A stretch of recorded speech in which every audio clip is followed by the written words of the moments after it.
All right, let's dive into something pretty profound today. Sounds good to me. The Noble Eightfold Path. Okay. I've got some excerpts here that you sent over. Great. From H. The Noble Eightfold Path, The Wings to Awakening, ThammaTalks.org. And wow, the title alone, makes me want to grab a meditation cushion and get all zen. But before we get ahead of ourselves, can you just break it down? Sure. What is this path and what makes it so noble? Well, it's really the core of Buddhist practice. Right. It's not just some good ideas, strung together. It's really 8 interconnected principles that if you really commit to them, they say will lead you to enlightenment. Wow. And the noble part comes in because when all 8 of these principles are fully developed, you're on the fast track to stream entry, which is the first major step towards awakening. So not just a walk in the park, it's like a serious journey with a destination. Absolutely. And these are the tools to get us there. That's a good way to think about it. Okay. And what's really interesting is that this path actually has 2 layers to it. Okay. So on the beginning level, you're consciously working on each of these 8 factors, trying to get better, one step at a time.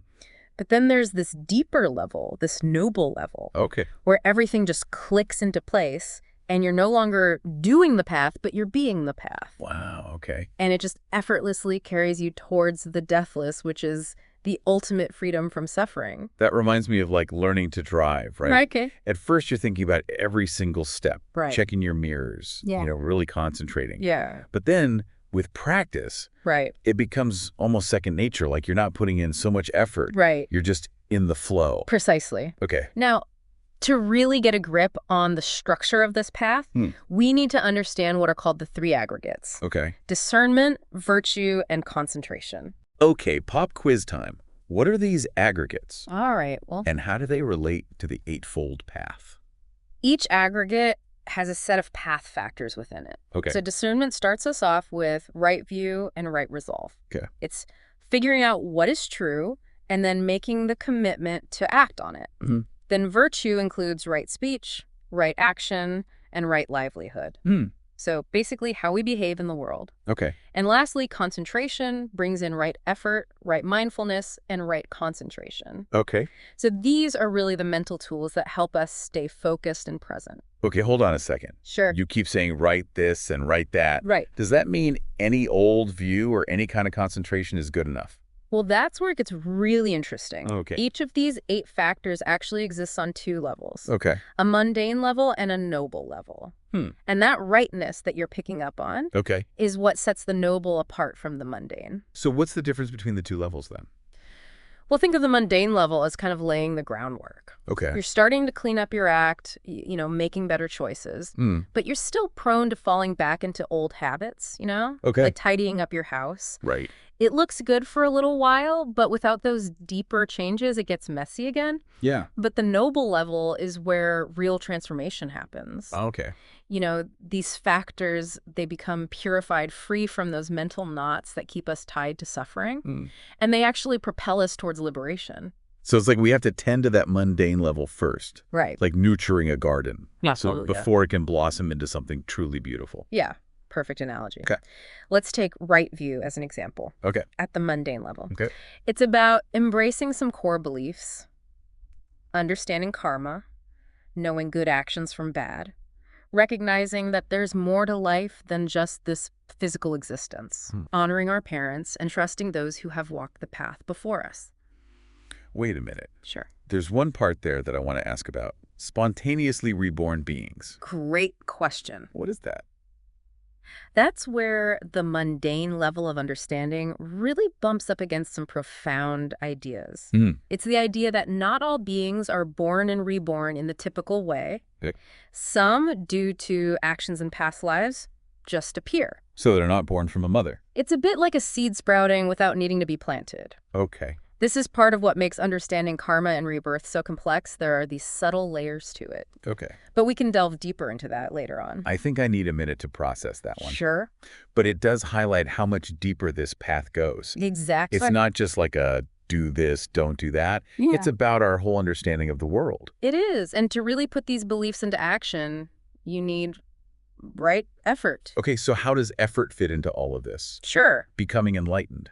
It's not exactly a workout plan. Okay. But more like a focused intention to become skillful. Okay. This is where the concept of holographic development comes in. Okay. Each path factor needs 3 key ingredients. Right view to know what's right. Okay. Right effort to cultivate the good and abandon the bad.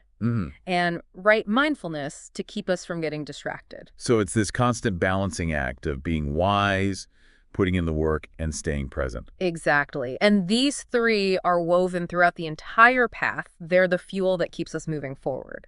So assuming we manage to cultivate these 8 factors and somehow keep those 3 things in balance, what happens next? Is that when we hit stream entry? That's precisely it. When all 8 factors on that deeper noble level come together, they create this incredible synergy. Okay. That's stream entry. Okay. The first glimpse of true awakening. So it's like a cosmic equation where all the variables have to align perfectly. That's one way to think about it. Okay. But the journey doesn't end there. Wait, there's more after achieving a state of awakening. Oh yes, much more. But we can dive into those details later. Okay. First, let's explore some of these path factors in a little more depth, starting with right effort. Okay. I'm curious, what are your initial thoughts on this idea of right effort? What does that even mean to you? Honestly, when I hear effort, I think of pushing myself, maybe even straining, but something tells me that's not quite what we're talking about here, is it? You're right. It's not about brute force. Okay. Right effort is much more about cultivating a specific mindset, one of persistent dedication. The source material describes it as applying ourselves to developing skillful qualities while diligently abandoning those that cause harm. So it's about being mindful of where we're directing our energy. Exactly. And the source material goes on to say that right effort has 4 key aspects. All right, hit me with those 4 aspects. I'm ready. All right. First is preventing unskillful qualities from arising in the first place. It's like recognizing those unhelpful patterns before they take over. Okay. Second is abandoning unskillful qualities that have already popped up. Okay. Think of it like weeding your mental garden. Okay. Third is generating skillful qualities that haven't blossomed yet. Okay. This is where we actively plant those seeds of wisdom and compassion. And lastly, strengthening those skillful qualities that are already present. Okay. It's like nurturing those plants so they can flourish. Wow, that's a whole lot more nuanced than just trying hard. Yeah. It's really about understanding what needs tending to in our mental landscape. It is. It makes me wonder how mindfulness plays into all of this. Excellent segue. Right. Mindfulness, as you might guess, is all about being present and aware. Yeah. The source material emphasizes focusing on the body, feelings, mind, and mental qualities. So it's about observing all of those things without getting swept away by them. Precisely. And it's not just passively observing. Right. It's about seeing those things clearly, without judgment, and noticing how they influence our actions. Okay. It's like becoming an inner scientist, studying the workings of your own mind. That's pretty cool. Yeah. I can see how that kind of awareness, fueled by right effort, yes, and guided by right view, yes, would help us to make better choices. Absolutely. Like it's all starting to connect now. They all work together like a well-oiled machine. Okay. Now, right concentration is where things get really interesting. Okay. It involves reaching these states of deep meditative absorption called jhanas. Okay, confession time. Sure. I've heard jhanas whispered about, in yoga classes and things like that. Yeah. But I've never really understood what they were. Can you demystify those for me? Absolutely. Jhanas are these profoundly peaceful and focused states of mind that are cultivated through meditation. And the source material actually beautifully describes the progression through these jhanas. Okay. You start with a feeling of rapture and pleasure, but eventually you transcend even those and arrive at a state of pure equanimity and mindfulness. Wow. It's a state where there's neither clinging to pleasure nor aversion to pain. Just pure, clear awareness. Okay, you're making me want to drop everything and go meditate right now. It truly is a remarkable experience. Okay. And it's important to remember that right concentration isn't about escaping the world. Okay. It's about training your mind to be so steady and clear that you can then engage with the world skillfully and compassionately. So you're not checking out. You're becoming more equipped to show up. Exactly. It's like going to the gym for your mind. Okay. And speaking of skillful engagement, let's talk about right speech. Bring it on.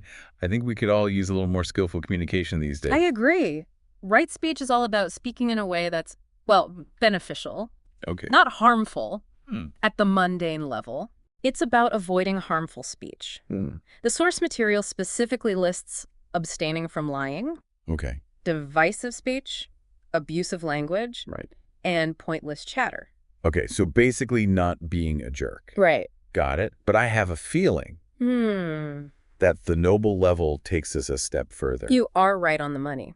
Okay. At the noble level, right speech becomes more than just holding back from negativity. Okay. It's really about speaking from that deep well of clarity and compassion that we've been cultivating through the other path factors. Right. So your words become inherently truthful, harmonious, and genuinely helpful to those around you. So it's almost like your speech becomes a natural extension of your awakened mind. That's a beautiful way to put it. Not just words, Yeah. but an embodiment of that wisdom and kindness. And this same principle applies to right action and right livelihood.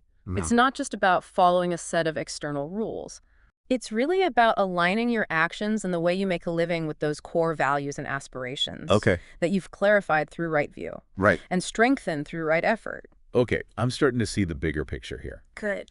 The Noble Eightfold Path isn't just about, meditating on a mountaintop. Right. It's really a blueprint for how to live a truly awakened life. Exactly. And everything we do, how we act, what we say, how we earn a living, it's all connected. Precisely. And what's remarkable is that while it's presented as a path with these distinct stages, each factor is so deeply interconnected. Right. They each influence and support the others. Okay. Creating this beautiful tapestry of wisdom and compassion. I like that tapestry analogy, each thread. Right. Each factor adds its own, unique color and texture to the whole design. Exactly.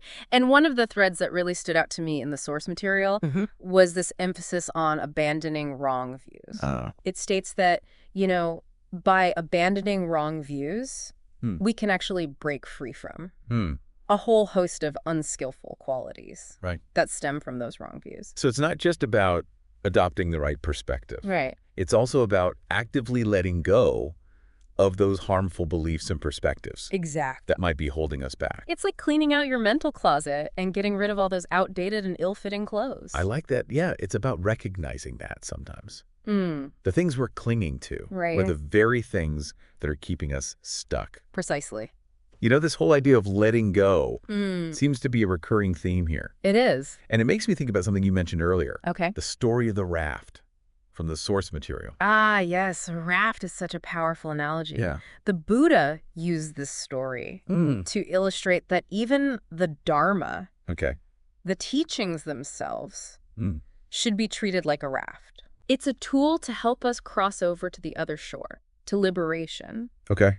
But it's not meant to be clung to once we arrive. So you use the teachings to navigate the rough waters. Exactly. But once you reach solid ground, yes, you don't keep lugging that raft around with you. Exactly. It's about recognizing that even helpful tools have their limitations. We can become so attached to certain practices or beliefs or even our understanding of the Dharma itself. And that attachment can actually become an obstacle to further progress. Okay, so in a way, even enlightenment itself isn't something to cling to. Right. It's a state of being, a way of moving through the world. Okay. Not a trophy to put on a shelf. Okay, I think I'm starting to get it. Good. So it's about embodying these principles, letting them transform us. Yes. And then letting go of the process itself. That's it. Wow, that's a lot to take in. It is. But it's also incredibly liberating. Oh. It makes me think about how we can apply these teachings to our everyday lives. Absolutely. How do we start to integrate this into our daily routine? Right. It almost feels too big. I understand. That's a great question and a very common concern. Yeah. But it doesn't have to be overwhelming. Okay. Remember, the path is about progress, not perfection. It's about those small, consistent steps that you take each day. Okay. It can be as simple as starting your day with a few minutes of mindfulness practice. Paying attention to your breath, or consciously choosing to speak kindly to those around you. So even small actions can be part of cultivating a more awakened way of being. Absolutely. And those small actions over time have a ripple effect. They start to shift your perspective, shape your choices, and ultimately lead to profound change. You know, when you mentioned right effort earlier, I have to admit, I had a little bit of an internal groan. Really? Because I just picture myself struggling to force myself to do things I don't enjoy. Right. But the way you explained it, with those 4 aspects, it makes a lot more sense. Good. It's more about being intentional. It is. Than just forcing things. Exactly. And the beauty of right effort is that it can be applied to so many different areas of life.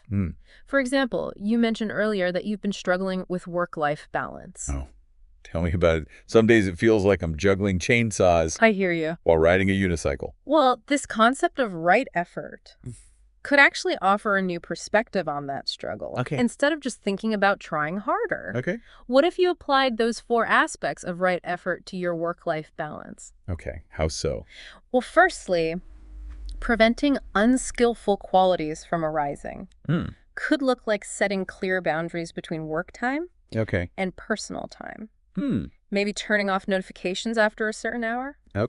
Secondly, abandoning unskillful qualities could be recognizing. When you're starting to feel overwhelmed. And taking a break before you burn out. Thirdly, generating skillful qualities. Could be proactively scheduling time for activities that bring you joy and rejuvenation. And lastly, strengthening those skillful qualities could be about prioritizing self-care practices that help you stay grounded and centered. Wow, that's actually a really helpful way to look at it. Yeah. It's not about becoming some superhuman multitasker. It's about making conscious choices that align with my values and my well-being. And you can apply this same framework to any area of your life where you're feeling stuck or struggling. It's about bringing that mindful awareness to your actions. And making choices that support your overall well-being. That's incredibly practical. Yeah. Makes me think about right mindfulness in a whole new light. It's not just about sitting on a cushion, focusing on your breath. It's about bringing that awareness to every aspect of our lives. Precisely. And that's where the interconnectedness of the path really shines through. Each factor supports and reinforces the others. Right. Mindfulness helps you recognize when right effort is needed. Right view guides you in making choices that are aligned with your values and so on. It's this beautiful dynamic dance between all 8 factors. I like that. Speaking of interconnectedness. Sure. You mentioned earlier that the journey doesn't end with stream entry. There are those further stages of awakening, once returning, non-returning, and finally, arahantship. Yes. Can you break those down for me? Certainly. Each of these stages represents a deepening of realization, a further liberation from suffering, and a greater embodiment of wisdom and compassion. So it's not like you flip a switch and you're suddenly enlightened. No. It's more like an ongoing process. Exactly. It's like climbing a mountain. Each stage offers a wider, more breathtaking view. There's always another peak to aspire to. Once returning, as the name implies, suggests that an individual will only be reborn once more in the realm of suffering before attaining full liberation. They've significantly weakened their attachment to worldly desires, and their sense of self is much less solid. So fewer trips around the karmic wheel. That's a pretty good deal. It is indeed. Then comes non-returning. Someone at this stage is no longer bound to be reborn in the realm of suffering. Wow. They've fully transcended the cycle of birth and death, and they will attain nirvana upon death. Wow, that's some serious liberation. It is. But what about arahantship? Is that like the final destination? Arahantship is the complete and utter cessation of suffering. The full realization of enlightenment. It's the culmination of the path. Where all attachments have been severed, and the mind rests in perfect peace and clarity. So it's like reaching the summit of Mount Everest? Yes. These stages represent an ever-deepening liberation from suffering. Yes. And a greater embodiment of wisdom and compassion. That's a fantastic way to put it. And remember, the Noble Eightfold Path is the guidebook, the map, and the toolkit for this incredible journey.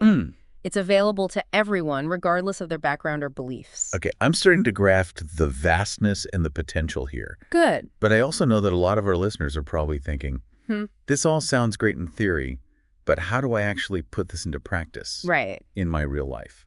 That's a fair question, and I think one of the most important things to remember is that the Noble Eightfold Path is not about becoming a perfect person. Okay. It's not about adhering to a rigid set of rules or striving for some unattainable ideal. So it's not about beating ourselves up. Exactly. For every misstep. It's about cultivating a more awakened way of being, one that's characterized by wisdom, compassion, and a deep understanding of the nature of reality. Yeah. It's about embracing our imperfections and striving to do our best, knowing that we're all on this journey of growth and learning together. It's about progress, not perfection. I love that. And it's about being kind to ourselves along the way. You know, each step we take on the path, Yeah. no matter how small, is a step in the right direction. Now, that's a message that really resonates. Good. It's encouraging and empowering. It is. And it makes this whole path feel much more accessible. Yeah, good. You know, you mentioned earlier that right speech becomes this natural expression of an awakened mind. Right. But let's be real. Sure. We live in a world where communication can be so tricky these days. I agree. Especially online. Right. So how do you practice right speech in the age of social media? That's a really important question and a perfect example of how these ancient teachings can be applied to modern challenges. The core principles of right speech, you know, truthfulness, kindness, and usefulness are just as relevant today as they were thousands of years ago. So it's not about avoiding social media altogether. Right. It's about bringing mindfulness to our interactions online. Before you hit send on that comment or post, pause for a moment and ask yourself, is this true? Okay. Is this kind? Is this helpful? Okay. And if the answer to any of those questions is no, yeah, maybe it's best to reconsider your words. Okay, that's actually a pretty simple but powerful guideline. It is. It's so easy to get caught up in the heat of the moment. It is. Online and say things we later regret. It's true. So right speech then becomes like a digital detox. I love that. For our communication. Digital detox for communication. It's about being mindful of the energy we're putting out into the world, whether it's through our words, our actions, or even our online presence. It's about recognizing that even in the digital realm, we're still all interconnected. We are. And our words have power. They do. To impact others. Precisely. And speaking of impact, I think it's important to highlight that the Noble Eightfold Path isn't just about personal transformation. Okay. It's also about creating a more just and compassionate world. That's an important point. How does the path contribute to that bigger picture? Well, the path is deeply intertwined with ethical conduct and social responsibility.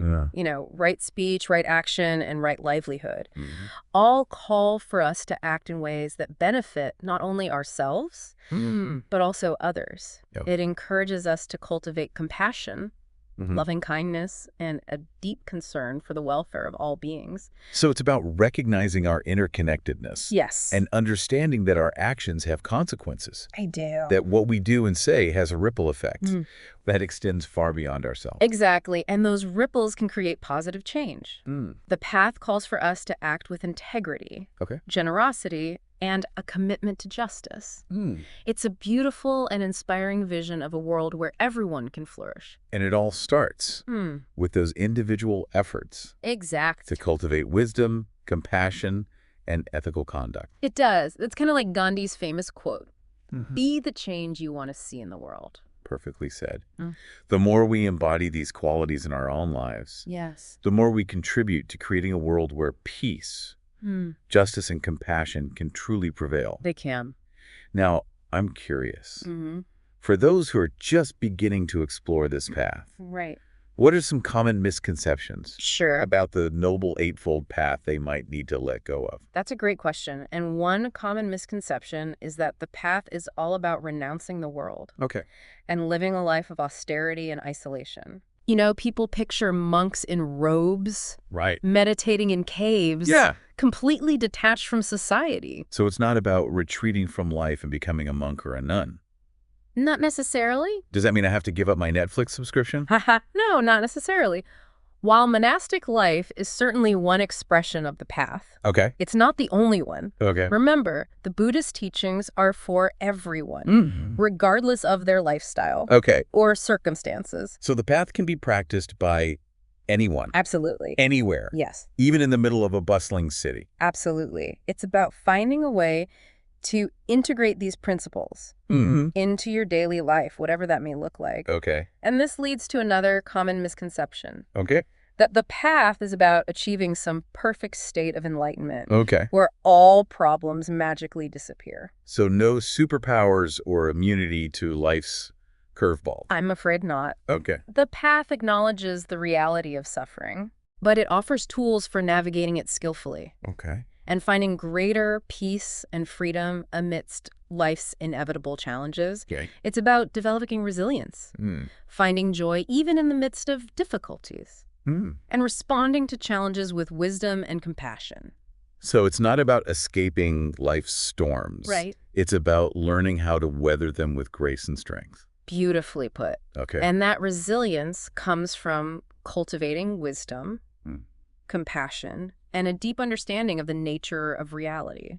Okay. It's about recognizing that suffering is a part of life, but it doesn't have to define us.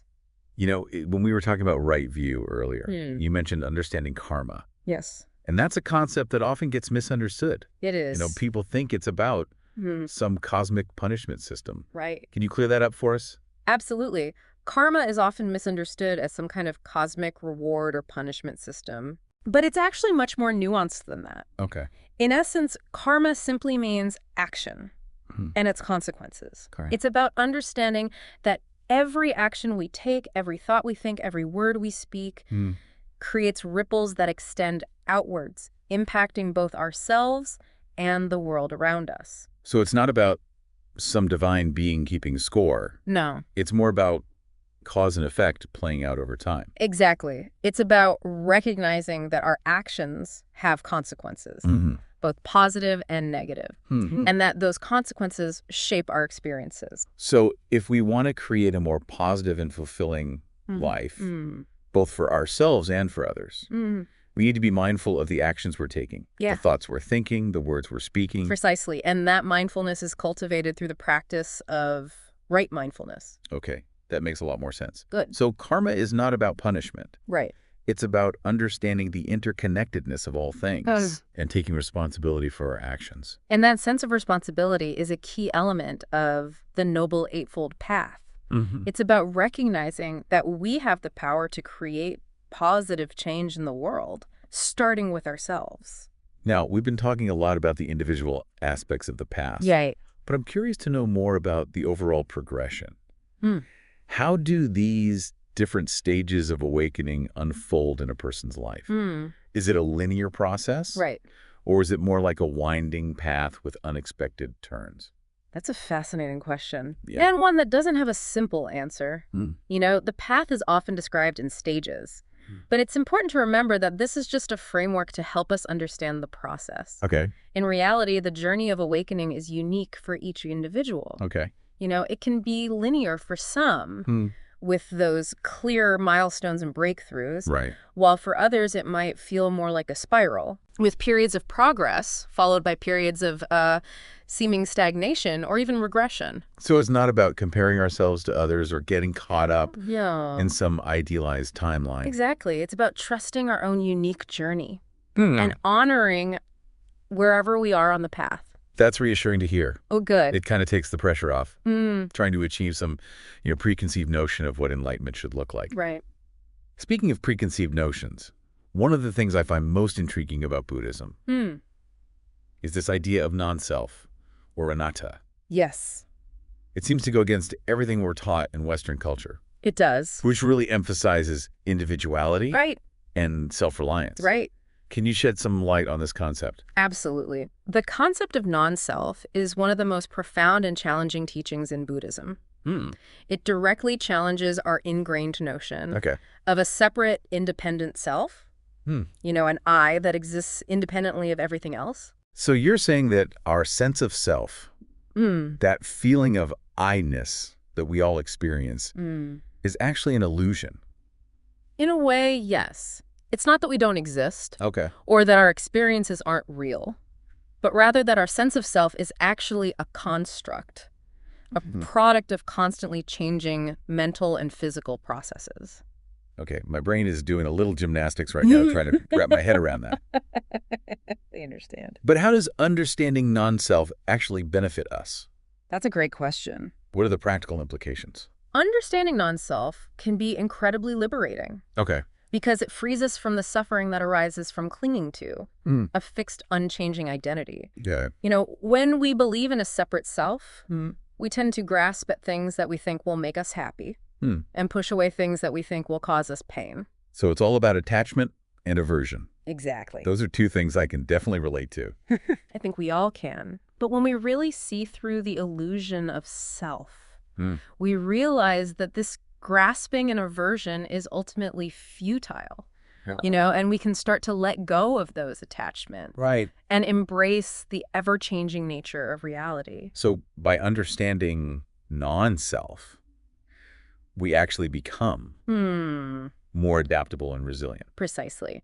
We become less reactive to life's ups and downs because we're not so invested in maintaining a particular image of ourselves. Okay. You know, we can flow with life's changes more easily without feeling like we're losing something essential. That's incredibly freeing. It is. It's like taking off a heavy suit of armor. That's a perfect analogy. That you didn't even realize you were wearing. And this sense of freedom allows us to connect with others more authentically and compassionately. Because we're not so caught up in our own ego. Exactly. We can see ourselves in others, recognize our shared humanity, and cultivate a deep sense of interconnectedness. Okay, so I'm starting to see how understanding non-self isn't just this philosophical concept. Yeah. It's a really powerful tool for personal transformation. It is. And creating a more harmonious world. Absolutely. It's a fundamental shift in perspective that can have profound implications for how we live our lives. Now, we've covered a lot of ground today. We have. From those individual path factors to the deeper concepts of stream entry, karma, and non-self. Yes. But there's one thing we haven't talked about yet. Okay. The final stage of awakening, arahantship. Right. What distinguishes this stage from the previous ones? Okay. And how do we even begin to approach this level of realization? Arahantship is the ultimate goal of the Buddhist path. Okay. It's a state of complete liberation from suffering, where all attachments have been severed, and the mind rests in perfect peace and clarity. It's difficult to grasp conceptually because it's said to be beyond the realm of ordinary experience. Okay. But the path offers a way to gradually move towards that state, step by step, through the cultivation of wisdom, compassion, and ethical conduct. So it's not about becoming a superhuman being. Right. Or achieving some kind of magical state. No. This is amazing how much depth there is to this path. It's true, yeah. It's like peeling back the layers of an onion, each layer revealing a new insight and a deeper understanding. The beauty of the Noble Eightfold Path is that it's both profound and practical. Okay.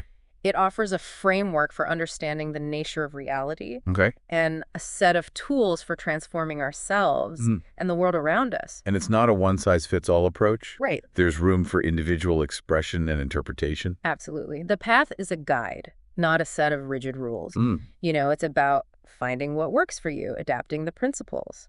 Right. To your own unique circumstances. Okay. And personality. That makes it feel a lot less intimidating. Good. I think a lot of people, when they heard about Buddhism, they think it's all about these strict rules and rituals, but it's really about cultivating a certain way of being. Exactly. Right. It's about aligning our thoughts, our words, and actions with wisdom and compassion. Okay. It's about waking up to the reality of our interconnectedness and living in a way that benefits all beings. Speaking of waking up, can we circle back to those stages of awakening? Absolutely. We touched on them earlier, but I'd love to hear a little bit more about the nuances of each stage. Sure. What really sets them apart?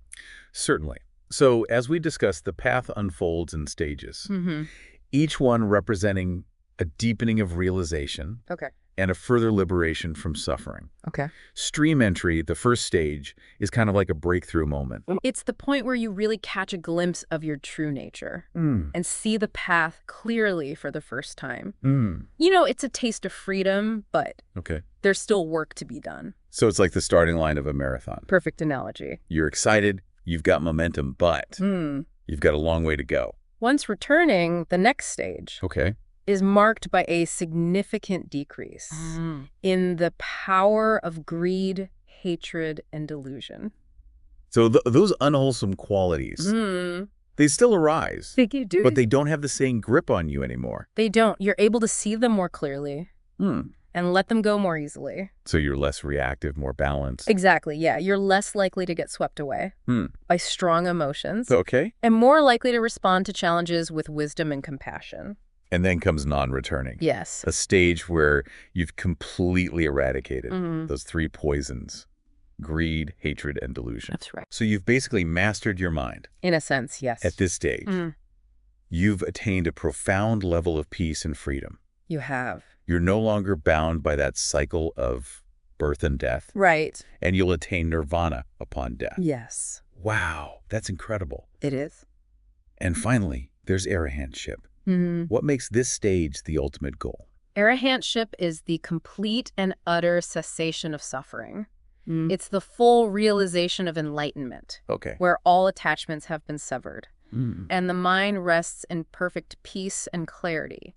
It's a state that's really beyond description. It's something that can only be experienced directly. It sounds like reaching a state of pure bliss and liberation. It is. And while it might seem like an impossible goal, the path offers a way to gradually move towards that state, you know, step by step, through the cultivation of wisdom, compassion, and ethical conduct.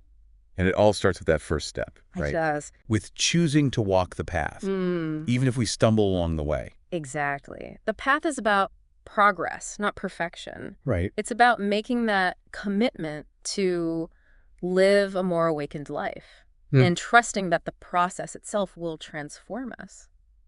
Now, you mentioned that the path is not just about personal transformation, but also about creating a more just and compassionate world. Yes. Can you elaborate on that a little bit? Sure. How do these individual practices actually translate into social change? That's a great question. The Noble Eightfold Path isn't just a set of personal practices. It's really a blueprint for creating a more harmonious and just society. And each path factor actually has social implications. Can you give me some examples? Certainly. Speech, for example, encourages us to communicate with kindness and honesty. You know, to avoid gossip and harmful speech. And this really helps to create a more peaceful and harmonious social environment. Right. Action encourages us to act with integrity and compassion, you know, to refrain from harming others. So no more road rage. Exactly. Or cutting in line. And livelihood encourages us to engage in work that is ethical and beneficial to society. So choosing a career path that aligns with our values. Precisely. And contributes to the greater good. Exactly. And these individual practices, when practiced collectively, create this ripple effect that can transform entire communities and even the world at large. So it's like that old saying, think globally, act locally. Right. By transforming ourselves. We're contributing to transforming the world around us. That's a beautiful way to put it. And it's a reminder that we all have a role to play in creating a more just and compassionate world. Now, I know we've covered a lot of ground today. We have. But there's one more thing I want to touch on. Before we wrap up, the source material you provided emphasizes this importance of letting go. Right. Not just of wrong views, but also of attachments to things, ideas, even the Dharma itself. Yes. Can you explain why letting go is so crucial on this path? That's an excellent point. Letting go is essential for spiritual progress. You know, as we move along the path, we inevitably develop attachments to certain practices, beliefs, or even our understanding of the Dharma. Right. But these attachments can actually become obstacles to further growth. So we can get attached even to the things that are supposed to be helping us. That's right. It's like clinging to a raft after you've reached the shore. Okay. You know, the raft was helpful in getting you across the river. Right. But once you're on solid ground, Yeah. it's time to let go. So how do we learn to let go of those attachments?